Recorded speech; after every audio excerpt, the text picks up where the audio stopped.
December 1900.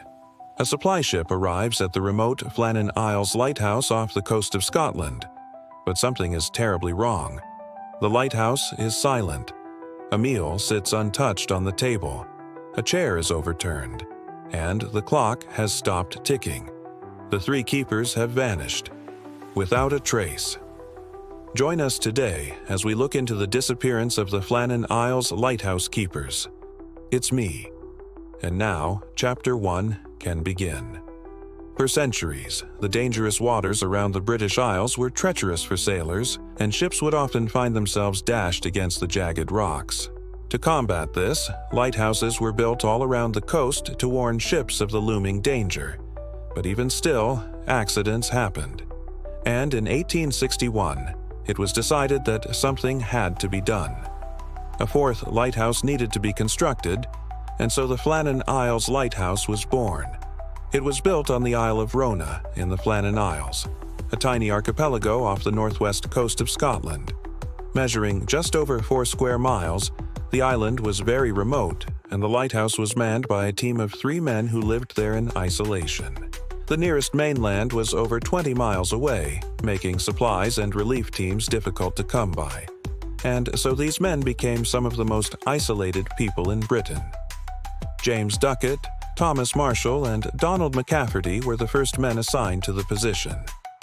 They arrived on August 1, 1861, and began their lonely work. Their duties included lighting the lamp every evening at sunset and tending to the machinery that kept the massive beacon burning throughout the night.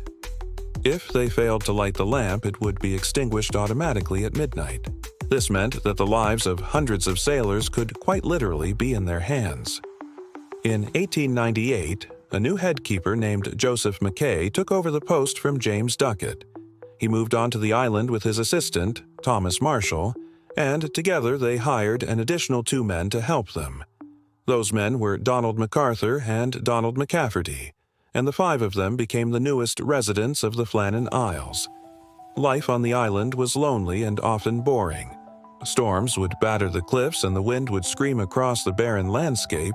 There were no trees on the island and only patches of grass and scrubland dotted the gray rocks. The men would live in what was known as the lantern room, which sat right at the top of the lighthouse. It was made up of multiple rooms for various purposes. There was a kitchen, bathroom, storeroom, and living quarters. And it was here that the men would spend all of their time. Joseph was described as a man of habit. Every morning he would follow the same routine. First, he would take a walk around the island, checking the walls and towers to see if any repairs were needed. Then he would return home and write in his journal before tending to the lighthouse. He did this 7 days a week, never taking a day off. In December 1900, Joseph was nearing the end of his shift. In less than a month, he would be relieved by a new headkeeper named James Harvey. On December 12th, Joseph wrote in his journal, "Another week gone, just like the others, nothing out of the way occurring." 3 days later, he wrote, "Still very fine weather, not a ripple on the sea. For many days past." Everything appeared to be normal. The lighthouse was functioning properly, the weather was mild, and the men were healthy. On December 15, 1900, however, everything changed. Around 11 a.m., a supply boat arrived at the island carrying provisions and fuel for the lighthouse. The captain also brought news of the impending storm and warned the men to prepare for its arrival. After unloading the supplies, the captain left and the men returned to their daily tasks. That evening, Thomas Marshall lit the lighthouse. As was tradition, he then wrote the following in the logbook. December 15, 1900, the light was trimmed and examined and found working perfectly. All is well. What Thomas didn't know was that this would be the last entry ever made in the logbook, and the next few hours would be the last time anyone would ever see the keepers alive. At 10:30 that night, Thomas went to bed, leaving Donald MacArthur to take the night shift. Sometime after midnight, the storm arrived. Winds reaching 80 miles per hour beat against the lighthouse and huge waves crashed against the base. Lightning flashed through the windows and illuminated the terrified face of Donald MacArthur. Then suddenly, as he stood watching the storm, The light in the main lamp room flickered and went out. Donald panicked. Without light, the whole purpose of the lighthouse was defeated. It could mean the difference between life and death for countless sailors. He quickly rang the bell, alerting the other men. As they ran to the lamp room, the three of them frantically tried to get the light reignited. But due to the storm, the oil and the chemicals used to ignite the flame wouldn't mix properly. Together, they managed to get the light back on at around 1:30 a.m., only half an hour before sunrise. What had been a minor inconvenience quickly turned into a full-blown crisis. When they checked the logbook, they realized that it hadn't recorded the automatic shutoff and restart of the light. This meant that whoever was on duty when the light went out would be held accountable for failing to light the lamp at all that night. Donald MacArthur knew that he couldn't risk being blamed for such a terrible oversight. So he did something drastic. He grabbed the logbook and scribbled out the page that recorded the outage, hoping that whatever came next would be his last worry. At 7:30 that morning, the three men finished their breakfast and left the house to check the island for damage caused by the storm.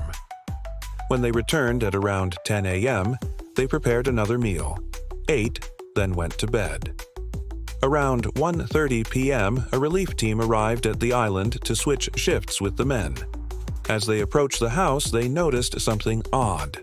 One of the chairs was lying on the floor and one of the windows was smashed. But more importantly, none of the men were there to greet them. The relief team knocked on the door, but there was no answer. Thinking that perhaps the men were asleep, they let themselves in and walked around the house. On one of the tables, they found a partially eaten meal, which suggested that the men had left abruptly. Where could they have gone? The men searched the rest of the house, but there was no sign of a struggle or anything out of place. Even the logbook was sitting innocently on the table where they'd left it. As they looked around the island, they found more strange clues. Some tools were lying on the ground near the shore, and some paraffin cans were found near the West Lighthouse Tower. Still, there was no sign of the men. With no other options, the relief team climbed to the top of the lighthouse to check the lamp. Luckily, it was working properly. But as they peered out to sea, they noticed a small boat that wasn't there the day before. It had 3 oars, but none of the men's coats were there. And once again, there was no sign of the keepers. Days turned into weeks, yet there was still no sign of the men. Search parties combed the nearby islands and the mainland, but nothing was ever found. Eventually, the case was closed and the missing men were presumed dead. But to this day, no one knows exactly what happened to them. There are many theories surrounding the disappearance. Perhaps they took the boat and went on a voyage to the mainland, but bad weather caused the vessel to capsize and the men were lost at sea. Maybe they planned to abandon the island and start a new life elsewhere, but the boat was too small and they got lost in the storm. Or perhaps something far more sinister had occurred. Some say that the men were victims of a rare phenomenon known as Brocken specter. This happens when a person's shadow is projected onto mist or fog, creating an almost ghostly apparition. It's said that sometimes the specter can even mimic the movements of the person casting it. Some believe that the 3 men stumbled outside during the height of the storm and saw their own specters towering over them. Paralyzed with fear, they stayed rooted to the spot until they froze to death. But there's also a darker theory. Some believe that the men were victims of ritualistic murder, either by each other or by visitors to the island. The argument goes that the men were killed, then thrown into the sea to be swept away by the tide. Evidence for this includes the smashed window, overturned chair, and the strange behavior of the relief team. Some say that they ignored crucial clues, such as the boat's missing oars, and that they knew more than they were letting on. After the case was closed, the Flannan Isles were uninhabited for 17 years. In 1917, the Northern Lighthouse Board declared that the lighthouse should be automated. In the following years, several attempts were made to erect a new lighthouse on the island, but each time the construction was thwarted by bad weather. Finally, in 1933, the Flannan Isles Lighthouse was demolished, and today only the foundations remain. Over the years, many expeditions have visited the island, but none have uncovered any new evidence in the case. To this day, nobody knows what truly happened to the 3 lighthouse keepers. Were they lost at sea, murdered on the island, or did they fall victim to the Brocken specter? What do you think happened to them? Let me know your thoughts in the comments below, and thank you so much for watching.